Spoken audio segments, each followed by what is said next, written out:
সাভারে ছাত্র জনতা হত্যা মামলায় আসামিদের গ্রেফতার এবং আওয়ামী লীগের দোসরদের গ্রেফতারের দাবিতে থানা ঘেরাও করে মানববন্ধন এবং বিক্ষোভ করেছে এলাকাবাসী।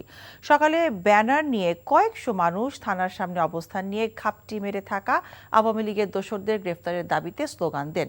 পরে সমাবেশে বক্তব্য রাখেন বিএনপি নেতা অ্যাডভোকেট মুরাদ হোসেন সহ স্থানীয় নেতারা।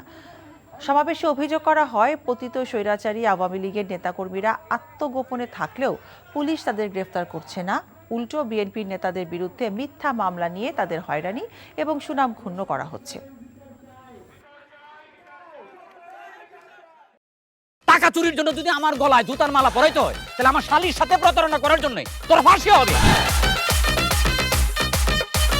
দুলাভাই, আপনার তো ঘর জামাই বইলা একটা পরিচয় আছে, আমার তো তাও নাই।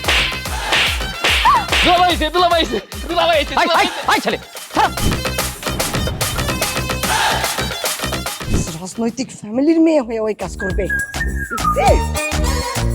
যারে পাবো হারে পিটাবো, রক্তের নেশায় ধরছে, রক্তের নেশায়, কাঁচা রক্তের নেশায় ধরছে। তোমার এই পলিটিক্স আমার বাম পকেটে থাকে। তোর বউরে ঝামেলা পাকাই। আমি তখন বিয়ে করিনি। দুইটার আমি গুলি করে মারু।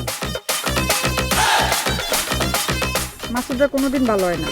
আপনার পোশাক আশাক দেখে কিন্তু আপনার তালুকদার বংশের লোক মনে হয় না আব্বা, আপনার মনে হয় যে আপনি ফকির বংশের লোক।